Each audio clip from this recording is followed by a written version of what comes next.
हर हर महादेव। श्री शिवाय नमस्तुभ्यम। आप सभी का दिन शुभ हो। शिव पुराण की कथा का आज दूसरा दिन है। प्रिय श्रोताओं, कल हमने आरंभिक प्रसंग से भगवान शिव के चरित्र की झलक पाई और आज हम आगे बढ़ेंगे उनकी दिव्यता की अगली परतों की ओर। हर दिन इस श्रृंखला को निरंतर सुनना आपके भीतर शिव तत्व की अनुभूति को प्रगाढ़ बनाएगा। आज हम कथा का आरंभ करने से पहले भगवान शिव से प्रार्थना करेंगे, हे शिव शंकर, हमें अहंकार, मोह और क्रोध जैसे दोषों से मुक्त करें। हम इस कथा को केवल कानों से नहीं, हृदय से सुन सके, ऐसी कृपा हम पर करें। आपका नाम ही हमारा सहारा है। हर हर महादेव।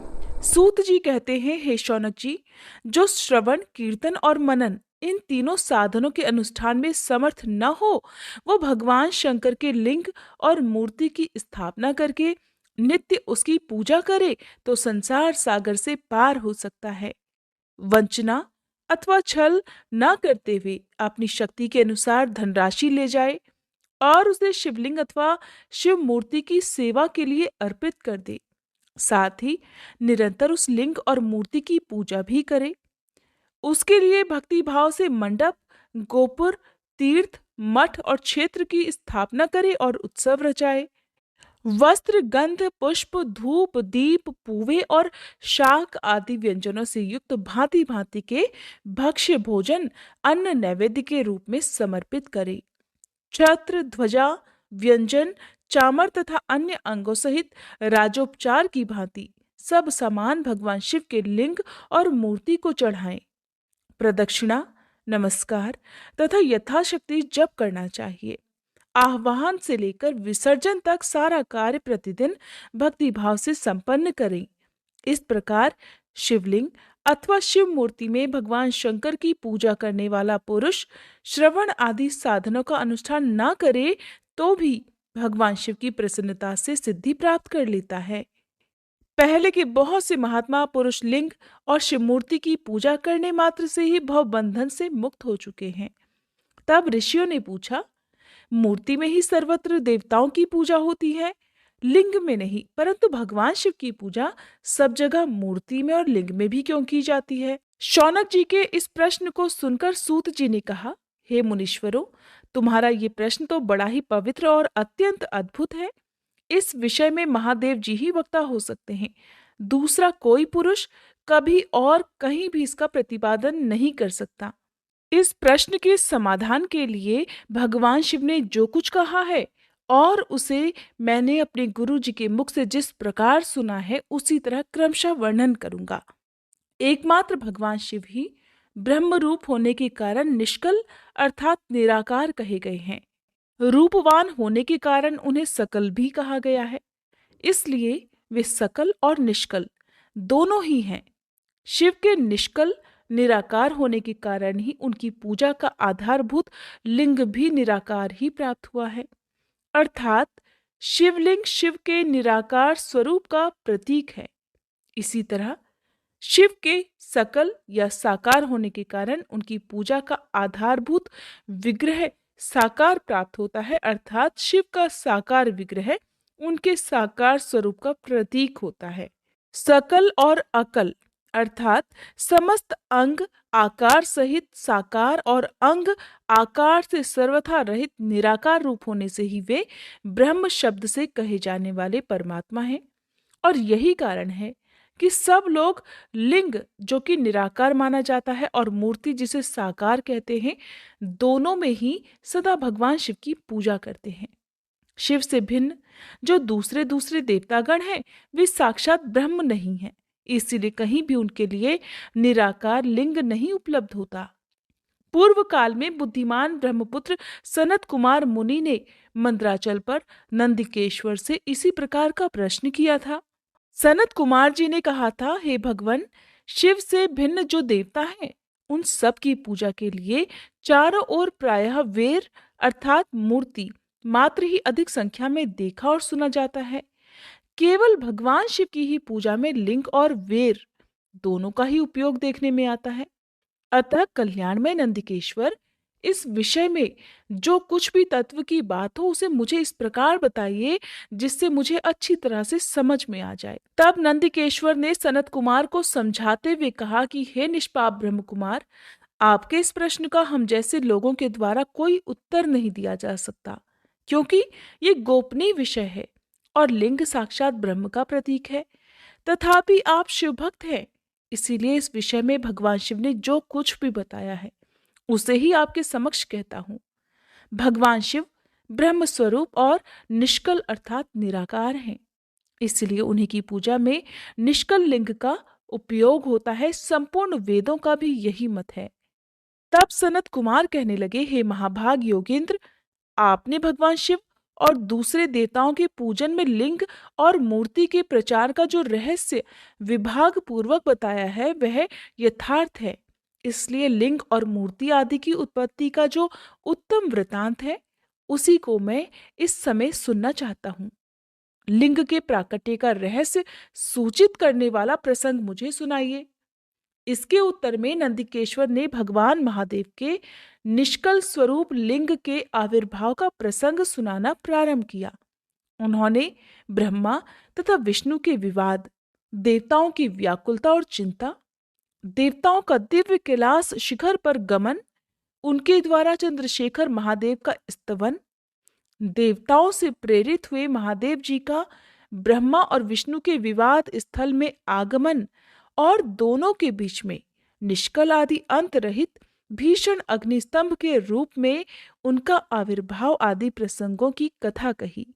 इसके पश्चात श्री ब्रह्मा और विष्णु दोनों के द्वारा उस ज्योतिर्मय स्तंभ की ऊंचाई और गहराई का थाह लेने का प्रयास और केतकी पुष्प के शाप वरदान आदि के प्रसंग भी सुनाए।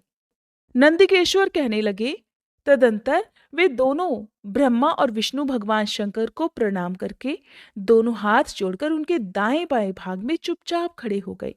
फिर उन्होंने वहां साक्षात प्रकट पूजनीय महादेव जी को श्रेष्ठ आसन पर स्थापित करके पवित्र पुरुष वस्तुओं द्वारा उनका पूजन किया।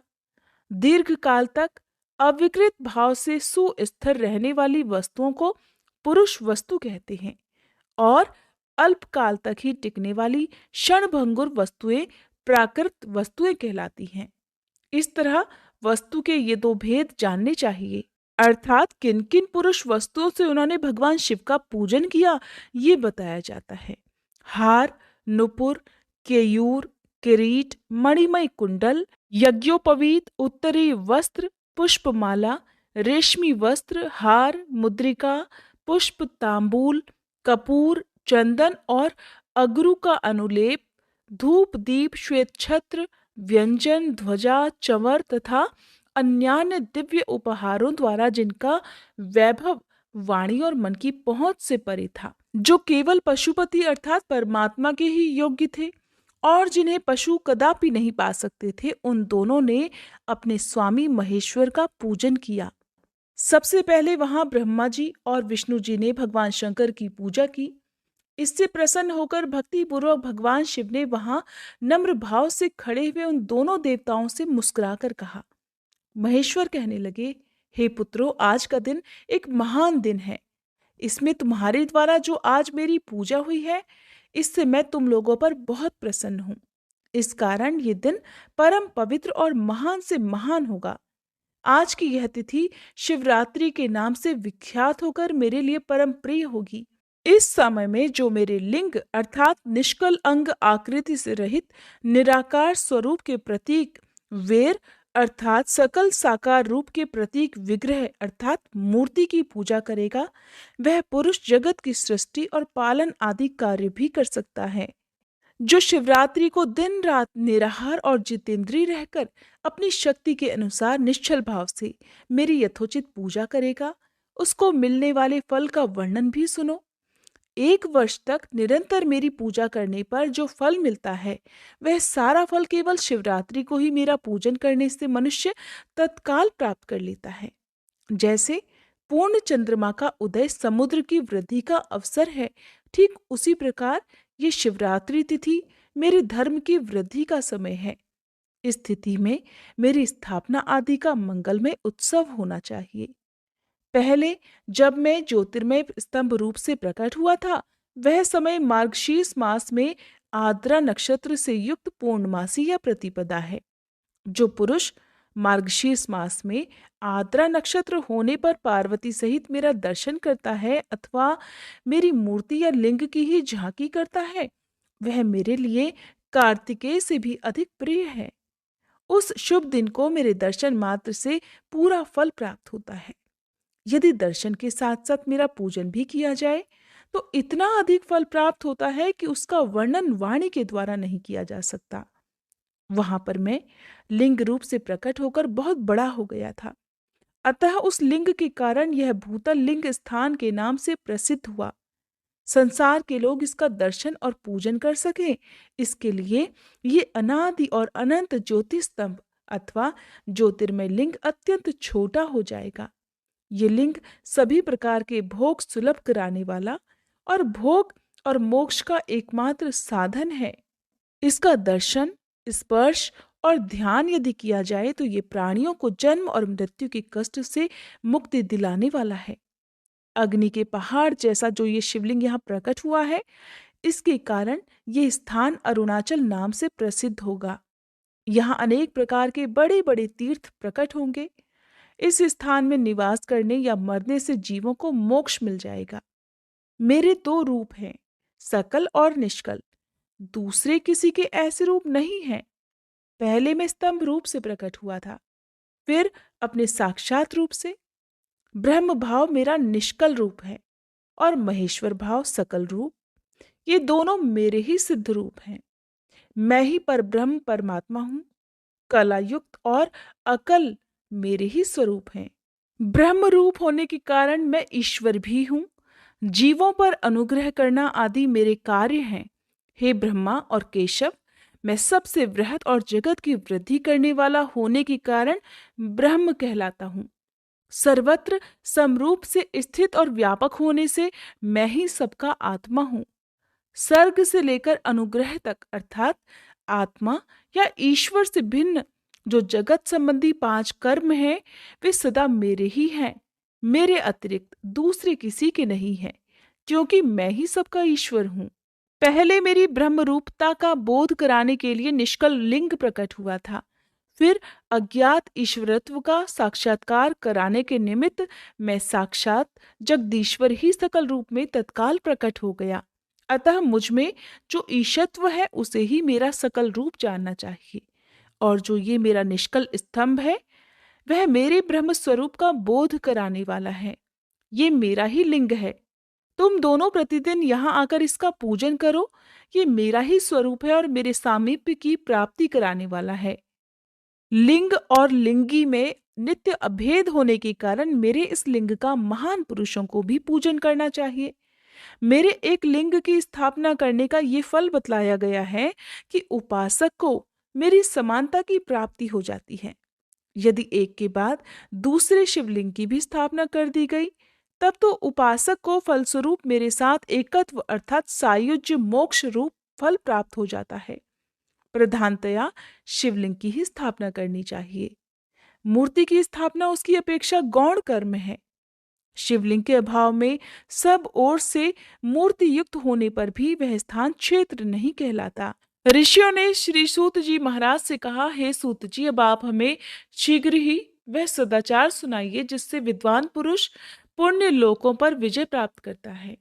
स्वर्ग प्रदान करने वाले धर्ममय आचार तथा नरक का कष्ट देने वाले अधर्ममय आचारों का भी वर्णन कीजिए। तब श्री सूत जी महाराज इस प्रकार कहने लगे कि सदाचार का पालन करने वाला विद्वान ब्राह्मण ही वास्तव में ब्राह्मण नाम धारण करने का अधिकारी होता है। जो केवल वेदोक्त आचार का पालन करने वाला और वेद का अभ्यासी है, उस ब्राह्मण की विप्र संज्ञा होती है, अर्थात उसे विप्र कहा जाता है। सदाचार, वेदाचार तथा विद्या, इनमें से एक एक गुण से ही युक्त होने पर उसे द्विज कहते हैं। ये सभी ब्राह्मणों के बारे में वर्णन किया गया है, जिसमें स्वल्प मात्रा में ही आचार का पालन देखा जाता है, जिसने वेदाध्ययन भी बहुत कम किया है, और जो राजा का सेवक यानी कि पुरोहित या मंत्री आदि है, उसे क्षत्रिय ब्राह्मण कहते हैं। जो ब्राह्मण कृषि तथा वाणिज्य कर्म करने वाला है और कुछ कुछ ब्राह्मणोचित आचार का भी पालन करता है, वह वैश्य ब्राह्मण है। और जो खुद ही खेत जोतता है उसे शूद्र ब्राह्मण कहा गया है। जो दूसरों के दोष देखने वाला और परद्रोही है उसे चांडाल द्विज कहते हैं। इसी तरह क्षत्रियों में भी जो पृथ्वी का पालन करता है वह राजा है। दूसरे लोग राजत्व विहीन क्षत्रिय माने गए हैं। वैश्यों में भी जो धान्य आदि वस्तुओं का क्रय विक्रय करता है वह वैश्य कहलाता है। दूसरों को वणिक कहते हैं।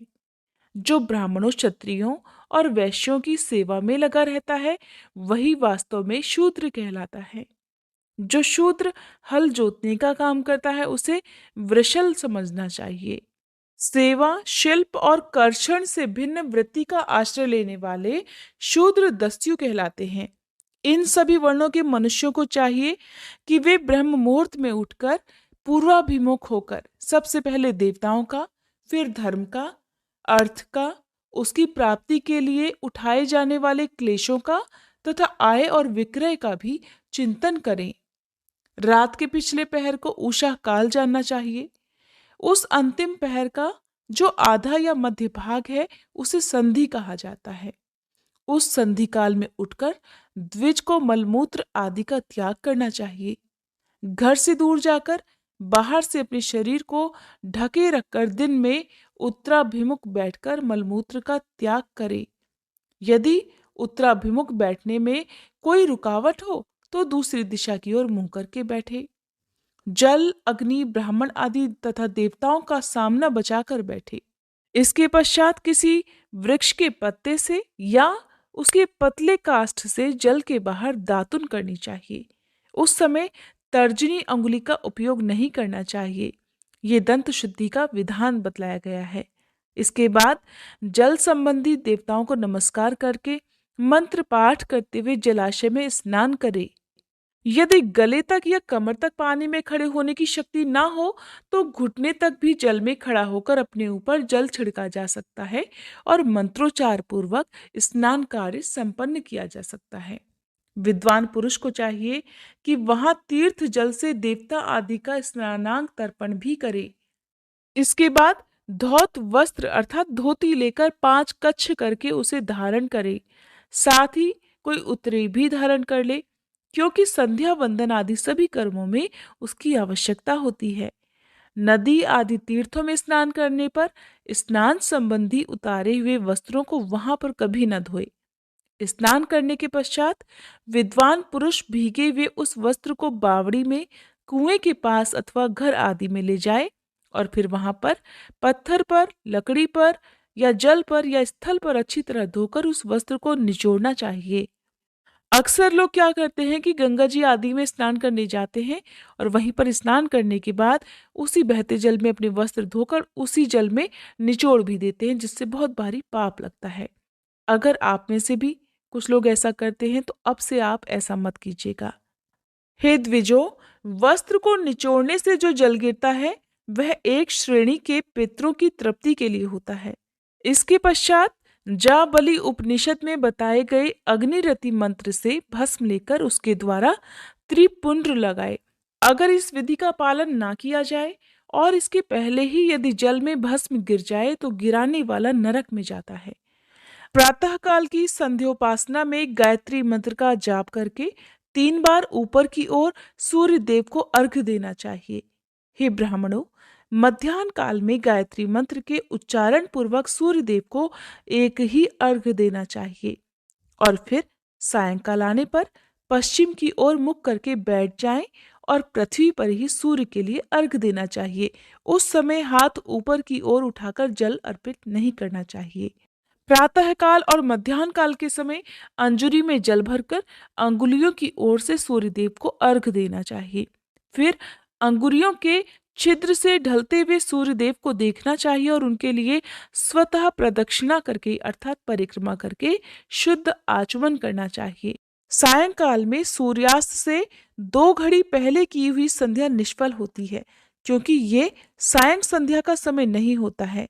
ठीक समय पर संध्या करनी चाहिए, यानी कि शाम की पूजा करनी चाहिए।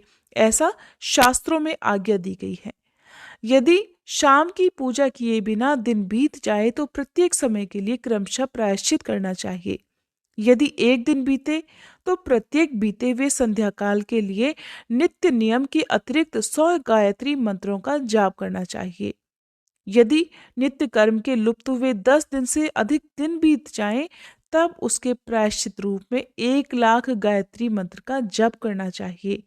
और यदि 1 मास तक नित्य कर्म छूट जाए तो पुनः अपना उपनयन संस्कार कराए।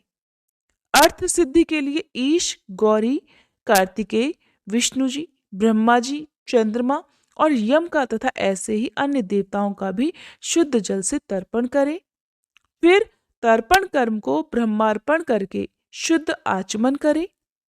तीर्थ के दक्षिण प्रशस्त मठ में, मंत्रालय में, देवालय में, घर में अथवा अन्य किसी नियत स्थान में आसन पर स्थिरता पूर्वक बैठकर विद्वान पुरुष अपनी बुद्धि को स्थिर करे और संपूर्ण देवताओं को नमस्कार करके पहले प्रणव का जप करने के पश्चात गायत्री मंत्र की आवृत्ति करे। प्रणव के अ और म इन तीनों अक्षरों से जीव ब्रह्म की एकता का प्रतिपादन होता है। इस बात को जानकर कि प्रणव अर्थात ओम का जप करना चाहिए।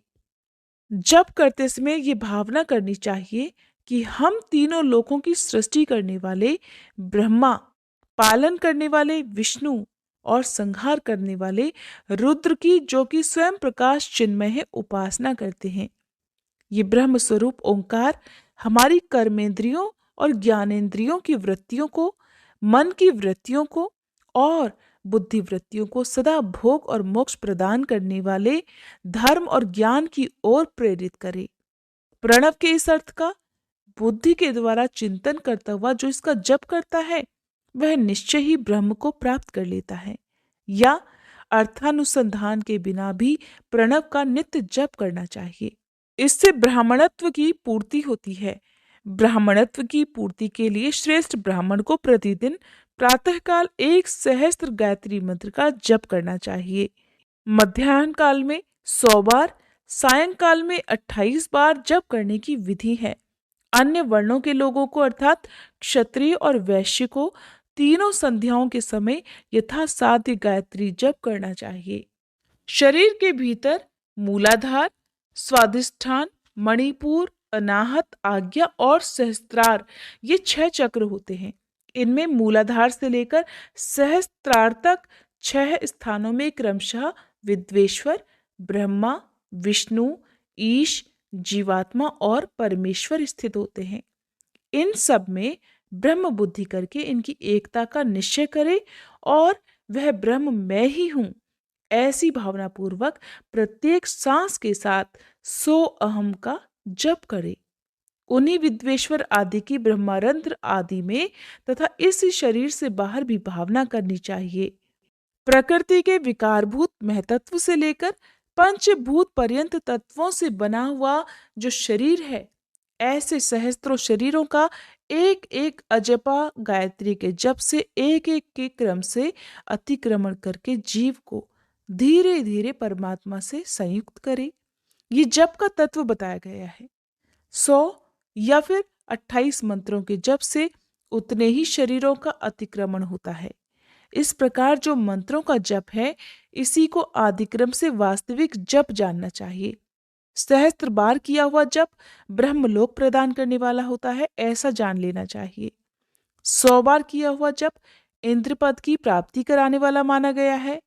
ब्राह्मणेतर पुरुष आत्मरक्षा के लिए जो स्वल्प मात्रा में जप करता है वह ब्राह्मणों के कुल में जन्म लेता है। प्रतिदिन सूर्योपस्थान करके उपर्युक्त रूप से जप का अनुष्ठान करना चाहिए। 12 लाख गायत्री मंत्र का जप करने वाला पुरुष पूर्ण रूप से ब्राह्मण कहा गया है, और जिस ब्राह्मण ने 1 लाख गायत्री मंत्र का भी जप ना किया हो उसे वैदिक कार्यों में कभी ना लगाए। 70 वर्ष की अवस्था तक नियम पूर्वक पालन करे। इसके बाद गृह त्याग कर संन्यास ले। परिव्राजक या फिर सन्यासी पुरुष नित्य प्रातःकाल 12,000 प्रणव का जप करे। यदि एक दिन इस नियम का उल्लंघन हो जाए तो दूसरे दिन उसके बदले में उतने मंत्र और अधिक जपने चाहिए और सदा इस प्रकार जप को चलाने का प्रयत्न करना चाहिए। मनुष्य धर्म से धन पाता है, तपस्या से उसे दिव्य रूप की प्राप्ति होती है। कामनाओं का त्याग करने वाले पुरुष के अंतःकरण की शुद्धि होती है और उस शुद्धि से ज्ञान का उदय होता है, इसमें कोई संशय नहीं। सतयुग आदि में तप को ही प्रशस्त कहा गया है, किंतु कलयुग में द्रव्य साध्य धर्म अर्थात दान आदि को सबसे उत्तम माना गया है। इसीलिए कहते हैं कोई भी व्रत हो तो अपनी सामर्थ्य के अनुसार कुछ ना कुछ दान जरूर करना चाहिए। सतयुग में ध्यान से, त्रेता में तपस्या से और द्वापर में यज्ञ करने से ज्ञान की सिद्धि होती है, लेकिन कलयुग में प्रतिमा यानी कि भगवत विग्रह की पूजा करने से ज्ञान का लाभ होता है, अर्थात मूर्ति पूजा से ज्ञान का लाभ होता है। अधर्म हिंसा दुख का कारण होता है और धर्म सुख रूप है। अधर्म से मनुष्य दुख पाता है और धर्म से वह सुख और अभ्युदय का भागीदार बन जाता है। दुराचार करेगा तो दुख प्राप्त होगा, यदि सदाचार करेगा तो उसे सुख मिलेगा। इसलिए भोग और मोक्ष की सिद्धि के लिए धर्म का उपार्जन करना चाहिए। जिसके घर में कम से कम 4 मनुष्य हैं, ऐसे कुटुंबी ब्राह्मण को जो 100 वर्ष के लिए जीविका देता है, उसके लिए वह दान ब्रह्मलोक की प्राप्ति कराने वाला होता है। 1 सहस्त्र चंद्रायन व्रत का अनुष्ठान ब्रह्मलोकदायक माना गया है। जो क्षत्रिय 1 सहस्त्र कुटुंब को जीविका और आवास देता है, उसका वह कर्म इंद्रलोक की प्राप्ति कराने वाला होता है। 10,000 कुटुंबों को दिया हुआ आश्रयदान ब्रह्मलोक प्रदान करता है। दान देने वाला पुरुष जिस देवता को सामने रखकर दान करता है, अर्थात वह दान के द्वारा जिस भी देवता को प्रसन्न करना चाहता है, उसी का लोक उसे प्राप्त हो जाता है। ये बात वेदवेत्ता पुरुष अच्छी तरह जानते हैं। धनहीन पुरुष सदा तपस्या का उपार्जन करे, क्योंकि तपस्या और तीर्थों के दर्शन से अक्षय सुख पाकर मनुष्य उसका उपभोग करता है। अब मैं न्यायतः धन के उपार्जन की विधि बता रहा हूं। ब्राह्मणों को चाहिए कि वो सदा सावधान रहकर विशुद्ध प्रतिग्रह अर्थात दान ग्रहण और याजन अर्थात यज्ञ कराने आदि से धन का अर्जन करे। वो इसके लिए कहीं कोई दीनता ना दिखाए और न ही अत्यंत क्लेशदायक कर्म ही करे। क्षत्रिय बाहुबल से धन का उपार्जन करे और वैश्य कृषि और गोरक्षा से। न्यायोपार्जित धन का दान करने से दाता को ज्ञान की सिद्धि होती है। ज्ञान सिद्धि द्वारा सभी पुरुषों को गुरु कृपा मोक्ष सिद्धि बड़ी आसानी से प्राप्त हो जाती है। मोक्ष से ब्रह्मरूप की स्थिति प्राप्त होती है और फिर जिससे मुक्त पुरुष परमानंद का अनुभव करता है। गृहस्थ पुरुष को चाहिए, अब आप सभी ध्यानपूर्वक सुनिए, गृहस्थ पुरुष को चाहिए कि वह धन धान्य आदि सभी वस्तुओं का दान करे। वह तृषा निवृत्ति के लिए जल और क्षुधा रूपी रोग की शांति के लिए सदा अन्न का दान करे। खेत, धान्य, कच्चा अनाज, दक्षिणा इस प्रकार के दान करने चाहिए जिसके अन्न को खाकर मनुष्य जब तक कथा श्रवण आदि सद्कर्म का पालन करता है, उतने समय तक उसके किए हुए पुण्यफल का आधा भाग दाता को मिल जाता है और इसमें कोई भी संशय नहीं। दान लेने वाला पुरुष दान में प्राप्त की हुई वस्तु का दान और तपस्या करके अपने प्रतिग्रह जनित पाप की शुद्धि कर ले, नहीं तो उसे रौरव नरक में गिरना पड़ता है। अपने धन के 3 भाग करे, 1 भाग धर्म के लिए, दूसरा भाग वृद्धि के लिए और तीसरा भाग अपने उपभोग के लिए रखना चाहिए। नित्य, नैमित्तिक और काम्य ये तीनों प्रकार के कर्म धर्मार्थ रखे हुए धन से करे। साधक को चाहिए कि वह वृद्धि के लिए रखे हुए धन से ऐसा व्यापार करे जिससे फिर उसके धन की वृद्धि हो और उपभोग के लिए रक्षित धन से हितकारक, परिमित और पवित्र भोग भोगे। खेती से पैदा किए हुए धन का 10वां अंश उसे दान कर देना चाहिए, इससे पाप की शुद्धि हो जाती है। शेष धन से धर्म, वृद्धि और उपभोग करे, नहीं तो वो रौरव नरक में जा पड़ता है, या फिर उसकी बुद्धि पापपूर्ण हो जाती है या उसकी खेती ही चौपट हो जाती है। वृद्धि के लिए किए गए व्यापार में प्राप्त हुए धन का 6ठा भाग दान कर देने योग्य होता है। बुद्धिमान पुरुष अवश्य उसका दान कर दे। विद्वान को चाहिए कि वो दूसरों के दोषों का बखान कभी ना करे। हे ब्राह्मणों, दोषवश दूसरों के सुने हुए या देखे हुए छिद्र को भी कभी प्रकट ना करे। विद्वान पुरुष ऐसी बात न कहे जो समस्त प्राणियों के हृदय में रोष पैदा करने वाली हो, उन्हें कष्ट देने वाली हो। ऐश्वर्य की सिद्धि के लिए दोनों संध्याओं के समय अग्निहोत्र कर्म अवश्य करे, और जो दोनों समय अग्निहोत्र करने में असमर्थ हो वो एक ही समय सूर्य और अग्नि को विधि पूर्वक दी हुई आहुति से संतुष्ट करे। चावल, धान्य, घी, फल, कंद तथा हविष्य इनके द्वारा विधि पूर्वक स्थाली पाक बनाए और यथोचित रीति से सूर्य देव और अग्निदेव को अर्पित करे। यदि हविष्य का अभाव हो तो प्रधान होम मात्र करे। सदा सुरक्षित रहने वाली अग्नि को विद्वान पुरुष अजस्त्र की संज्ञा देते हैं, या फिर संध्या काल में जप मात्र या सूर्य की वंदना मात्र कर ले। आत्मज्ञान की इच्छा रखने वाले और धनार्थी पुरुषों को भी इस प्रकार विधिवत उपासना करनी चाहिए, जो सदा ब्रह्म यज्ञ में तत्पर होते हैं, देवताओं की पूजा में लगे रहते हैं, नित्य अग्नि पूजा और गुरु पूजा में अनुरक्त होते हैं और ब्राह्मणों को तृप्त किया करते हैं। वे सब लोग स्वर्ग लोक के भागीदार हो जाते हैं। श्री सूत जी महाराज कहते हैं, हे महाप्राज्ञ, हे महामते, शिव रूप शौनक जी, अब मैं संक्षेप से रुद्राक्ष का महात्म्य बता रहा हूँ, ध्यान पूर्वक सुनिए। रुद्राक्ष शिव को बहुत ही प्रिय है, इसे परम पावन समझना चाहिए। रुद्राक्ष के दर्शन से, स्पर्श से तथा उस पर जप करने से वह समस्त पापों का अपहरण करने वाला माना गया है। हे मुने, पूर्व काल में परमात्मा शिव ने समस्त लोगों का उपकार करने के लिए देवी पार्वती के सामने रुद्राक्ष की महिमा का वर्णन किया था। भगवान शिव ने कहा था कि हे महेश्वरी, हे शिवे, मैं तुम्हारे प्रेमवश भक्तों के हित की कामना से रुद्राक्ष की महिमा का वर्णन करता हूँ, ध्यानपूर्वक सुनो। तब भगवान शिव ने देवी पार्वती को रुद्राक्ष की महिमा बताते हुए कहा कि हे महेशानी, पूर्व काल की बात है, मैं मन को संयम में रखकर हजारों दिव्य वर्षों तक घोर तपस्या में लगा रहा। एक दिन सहसा मेरा मन शुद्ध हो उठा। परमेश्वरी, मैं संपूर्ण लोकों का उपकार करने वाला स्वतंत्र परमेश्वर हूँ, अतः उस समय मैंने लीलावशी अपने दोनों नेत्र खोले। खोलते ही मेरे मनोहर नेत्रपुटों से कुछ जल की बूंदें गिरी। आंसू की उन बूंदों से वहां रुद्राक्ष नामक वृक्ष पैदा हो गया। भक्तों पर अनुग्रह करने के लिए वे अश्रु बिंदु स्थावर भाव को प्राप्त हो गए थे। वे रुद्राक्ष मैंने विष्णु भक्त को तथा चारों वर्णों के लोगों में बांट दिए। भूतल पर अपने प्रिय रुद्राक्षों को मैंने गौड़ देश में उत्पन्न किया। मथुरा, अयोध्या, लंका, मलयाचल, सहगिरी, काशी और अन्य देशों में भी उनके अंकुर उगाए। वे उत्तम रुद्राक्ष असह्य पाप समूहों का भेदन करने वाले तथा श्रुतियों के भी प्रेरक हैं। मेरी आज्ञा से वे ब्राह्मण, क्षत्रिय, वैश्य और शूद्र जाति के भेद से इस भूतल पर प्रकट हुए। रुद्राक्षों की ही जाति के शुभाक्ष भी हैं। उन ब्राह्मण आदि जाति वाले रुद्राक्षों के वर्ण श्वेत, रक्त, पीत तथा कृष्ण जानने चाहिए। मनुष्यों को चाहिए कि वे क्रमशः वर्ण के अनुसार अपनी जाति का ही रुद्राक्ष धारण करें। भोग और मोक्ष की इच्छा रखने वाले चारों वर्णों के लोगों और विशेषतः शिव भक्तों को शिव पार्वती की प्रसन्नता के लिए रुद्राक्ष के फलों को अवश्य धारण करना चाहिए। आंवले के फल के बराबर जो रुद्राक्ष हो वह श्रेष्ठ बताया गया है।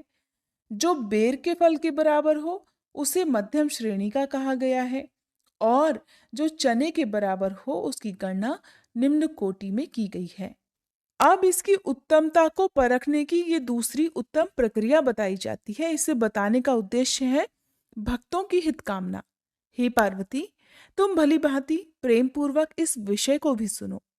हे महेश्वरी, जो रुद्राक्ष बेर के फल के बराबर होता है वह उतना छोटा होने पर भी लोक में उत्तम फल देने वाला और सुख सौभाग्य की वृद्धि करने वाला होता है। जो रुद्राक्ष आंवले के फल के बराबर होता है वह समस्त अरिष्टों का नाश करने वाला होता है, और जो गुंजा फल के समान बहुत छोटा होता है वह संपूर्ण मनोरथों और फलों की सिद्धि करने वाला होता है। रुद्राक्ष जैसे जैसे छोटा होता है वैसे वैसे ही अधिक फल देने वाला होता है। एक एक बड़े रुद्राक्ष से एक एक छोटे रुद्राक्ष को विद्वानों ने 10 गुना अधिक फल देने वाला बताया है। पापों का नाश करने के लिए रुद्राक्ष धारण करना आवश्यक होता है। वह निश्चय ही संपूर्ण अभीष्ट मनोरथों का साधक है, इसलिए अवश्य ही उसे धारण करना चाहिए। हे परमेश्वरी, लोक में मंगलमय रुद्राक्ष जैसा फल देने वाला देखा जाता है, वैसे ही फलदायिनी दूसरी कोई माला नहीं दिखाई देती।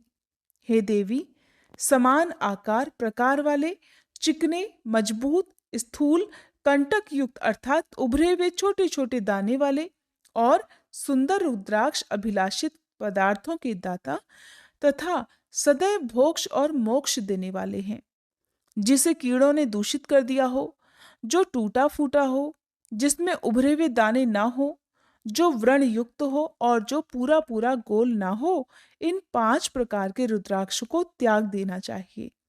जिस रुद्राक्ष में अपने आप ही डोरा पिरोने के योग्य छिद्र हो गया हो, वही यहाँ उत्तम माना गया है। जिसमें मनुष्य के प्रयत्न से छेद किया गया हो, वह रुद्राक्ष मध्यम श्रेणी का होता है। रुद्राक्ष धारण बड़े बड़े पातकों का नाश करने वाला होता है। इस जगत में 1100 रुद्राक्ष धारण करके मनुष्य जिस फल को प्राप्त करता है, उसका वर्णन सैकड़ों वर्षों में भी नहीं किया जा सकता। भक्तिमान पुरुष 550 रुद्राक्ष के दानों का सुंदर मुकुट बना ले और उसे सिर पर धारण करे। 360 दानों को लंबे सूत्र में पिरोकर एक हार बना ले। वैसे वैसे 3 हार बनाकर भक्ति परायण पुरुष उनका यज्ञोपवीत तैयार करे और उसे यथास्थान धारण किए रहे। इसके बाद किस अंग में कितने रुद्राक्ष धारण करने चाहिए ये बताकर श्री सूत जी महाराज आगे इस प्रकार कहने लगे। हे महर्षियों, सिर पर ईशान मंत्र से, कान में तत्पुरुष मंत्र से तथा गले और हृदय में अघोर मंत्र से रुद्राक्ष धारण करना चाहिए। विद्वान पुरुष दोनों हाथों में अघोर बीज मंत्र से रुद्राक्ष धारण करे। उदर पर वामदेव मंत्र से 15 रुद्राक्षों द्वारा गुथी हुई माला धारण करे अथवा अंगों सहित प्रणव का 5 बार जप करके रुद्राक्ष की 3, 5 या 7 मालाएं धारण करे अथवा मूल मंत्र नमः शिवाय से ही समस्त रुद्राक्षों को धारण करे। रुद्राक्षधारी पुरुष अपने खान पान में मदिरा, मांस, लहसुन, प्याज, सहजन, लिसोड़ा आदि को त्याग दे। हे गिरिराज नंदिनी उमे, श्वेत रुद्राक्ष केवल ब्राह्मणों को ही धारण करना चाहिए। गहरे लाल रंग का रुद्राक्ष क्षत्रियों के लिए हितकर बताया गया है। वैश्यों के लिए प्रतिदिन बारंबार पीले रुद्राक्ष को धारण करना आवश्यक है और शूद्रों को काले रंग का रुद्राक्ष धारण करना चाहिए। ये वेदोक्त मार्ग है। ब्रह्मचारी, वानप्रस्थ, गृहस्थ और सन्यासी सबको नियम पूर्वक रुद्राक्ष धारण करना उचित होता है। इसे धारण करने का सौभाग्य बड़े पुण्य से प्राप्त होता है। हे उमे, पहले आंवले के बराबर और फिर उससे भी छोटे रुद्राक्ष धारण करे। जो रोगी हो, जिसमें दाने न हो, जिन्हें कीड़ों ने खा लिया हो, जिनमें पिरोने योग्य छेद ना हो, ऐसे रुद्राक्ष मंगलाकांक्षी पुरुषों को नहीं धारण करने चाहिए। रुद्राक्ष मेरा मंगलमय लिंग विग्रह है। यह अंततो गत्वा चने के बराबर लघुतर होता है। सूक्ष्म रुद्राक्ष को ही सदा प्रशस्त माना गया है। सभी आश्रमों, समस्त वर्णों, स्त्रियों और शूद्रों को भी भगवान शिव की आज्ञा के अनुसार सदैव रुद्राक्ष धारण करना चाहिए। यतियों के लिए प्रणव के उच्चारण पूर्वक रुद्राक्ष धारण का विधान है। जिसके ललाट में त्रिपुंड लगा हो और सभी अंग रुद्राक्ष से विभूषित हो तथा जो मृत्युंजय मंत्र का जप कर रहा हो, उसका दर्शन करने मात्र से साक्षात रुद्र के दर्शन का फल प्राप्त हो जाता है। हे पार्वती, रुद्राक्ष अनेक प्रकार के बताए गए हैं। मैं उनके भेदों का वर्णन करता हूँ। वे भेद भोग और मोक्ष रूप फल देने वाले हैं। तुम उत्तम भक्ति भाव से उनका परिचय भी सुनो। एक मुख वाला रुद्राक्ष साक्षात शिव का स्वरूप माना जाता है। वह भोग और मोक्ष रूपी फल प्रदान करता है। जहाँ रुद्राक्ष की पूजा होती है वहां से कभी भी लक्ष्मी जी दूर नहीं जाती। उस स्थान के सारे उपद्रव नष्ट हो जाते हैं और वहां रहने वाले लोगों की संपूर्ण कामनाएं पूर्ण होती हैं। दो मुख वाला रुद्राक्ष देव देवेश्वर कहा गया है। वह संपूर्ण कामनाओं और फलों को देने वाला है। तीन मुख वाला रुद्राक्ष सदा साक्षात साधन का फल देने वाला है। उसके प्रभाव से सारी विद्याएं प्रतिष्ठित होती हैं। चार मुख वाला रुद्राक्ष साक्षात ब्रह्मा का रूप है। वह दर्शन और स्पर्श से शीघ्र ही धर्म, अर्थ, काम और मोक्ष इन चारों पुरुषार्थों को देने वाला है। पांच मुख वाला रुद्राक्ष साक्षात कालाग्नि रुद्र रूप है। वह सब कुछ करने में समर्थ है, सबको मुक्ति देने वाला तथा संपूर्ण मनोवांछित फल प्रदान करने वाला है। पंचमुख रुद्राक्ष समस्त पापों को नष्ट कर देता है। छह मुखों वाला रुद्राक्ष कार्तिकेय का स्वरूप है। यदि दाहिनी बाह में उसे धारण किया जाए तो धारण करने वाला मनुष्य ब्रह्म हत्या आदि पापों से मुक्त हो जाता है, इसमें कोई संशय नहीं। हे महेश्वरी, सात मुख वाला रुद्राक्ष अनंग स्वरूप और अनंग नाम से ही प्रसिद्ध है। हे देवेशी, उसको धारण करने से दरिद्र भी ऐश्वर्यशाली हो जाता है। आठ मुख वाला रुद्राक्ष अष्टमूर्ति भैरव रूप है। उसको धारण करने से मनुष्य पूर्णायु होता है और मृत्यु के पश्चात शूलधारी शंकर हो जाता है। नौ मुख वाले रुद्राक्ष को भैरव तथा कपिल मुनि का प्रतीक माना गया है, अथवा नौ रूप धारण करने वाली महेश्वरी दुर्गा उसकी अधिष्ठात्री देवी मानी गई है। जो मनुष्य भक्तिपरायण होकर अपने बाएं हाथ में नवमुख रुद्राक्ष को धारण करता है वह निश्चय ही मेरे समान सर्वेश्वर हो जाता है, इसमें कोई संशय नहीं। हे महेश्वरी, 10 मुख वाला रुद्राक्ष साक्षात भगवान विष्णु का रूप है। हे देवेशी, उसको धारण करने से मनुष्य की संपूर्ण कामनाएं पूर्ण हो जाती हैं। हे परमेश्वरी, 11 मुख वाला जो रुद्राक्ष है वह रुद्र रूप है।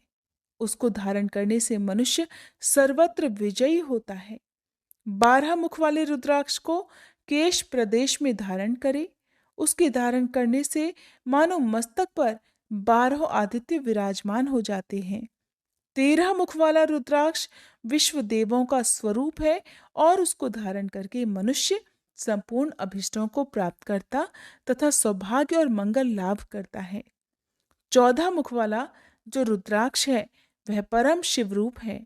उसे भक्ति पूर्वक मस्तक पर धारण करें, ऐसा करने से समस्त पापों का नाश हो जाता है। हे गिरिराज कुमारी, इस प्रकार मुखों के भेद से रुद्राक्ष के 14 भेद बताए गए। अब तुम क्रमशः उन रुद्राक्षों के धारण करने के मंत्रों को भी प्रसन्नता पूर्वक सुनो। पहला ओम ह्रीं नमः, दूसरा ओम नमः, तीसरा ओम क्लीं नमः, चौथा ओम ह्रीं नमः, पांचवा ओम ह्रीं नमः, छठा ओम ह्रीं हुं नमः, सातवां ओम हुं नमः, आठवां ओम हुं नमः, नौवां ओम ह्रीं हुं नमः, 10वां ओम ह्रीं नमः, 11वां ओम ह्रीं हुं नमः, 12वां ओम क्रों शौं रौं नमः, 13वां ओम ह्रीं नमः और 14वां ओम नमः। इन 14 मंत्रों द्वारा क्रमशः 1 से लेकर 14 मुख वाले रुद्राक्ष को धारण करने का विधान है। साधक को चाहिए कि वह निद्रा और आलस्य का त्याग करके भक्ति और श्रद्धा भाव से संपन्न होकर संपूर्ण मनोरथों की सिद्धि के लिए उक्त मंत्रों द्वारा उन रुद्राक्षों को धारण करे। रुद्राक्ष की माला धारण करने वाले पुरुष को देखकर भूत, प्रेत, पिशाच, डाकिनी, शाकिनी तथा जो अन्य द्रोहकारी राक्षस आदि हैं वे सब के सब दूर भाग जाते हैं। जो कृत्रिम अभिचार आदि प्रयुक्त होते हैं वे सब रुद्राक्षधारी को देखकर सशंक होकर दूर खिसक जाते हैं। हे पार्वती, रुद्राक्ष मालाधारी पुरुष को देखकर मैं शिव, भगवान विष्णु, देवी दुर्गा, गणेश, सूर्य तथा अन्य देवता भी प्रसन्न हो जाते हैं। हे महेश्वरी, इस प्रकार रुद्राक्ष की महिमा को जानकर धर्म की वृद्धि के लिए भक्ति पूर्वक पूर्वोक्त मंत्रों द्वारा विधि पूर्वक उसे धारण करना चाहिए। हे मुनीश्वर, भगवान शिव ने देवी पार्वती के सामने जो कुछ भी कहा था वो सब तुम्हारे प्रश्न के अनुसार मैंने कह सुनाया। हे मुनीश्वरों, मैंने तुम्हारे सामने इस विद्वेश्वर संहिता का वर्णन किया है। ये संहिता संपूर्ण सिद्धियों को देने वाली तथा भगवान शिव की आज्ञा से नित्य मोक्ष प्रदान करने वाली है। जय भोलेनाथ। आज के अध्याय में बस इतना ही। इसके आगे की कथा आप सभी कल के अध्याय में जरूर सुनिएगा।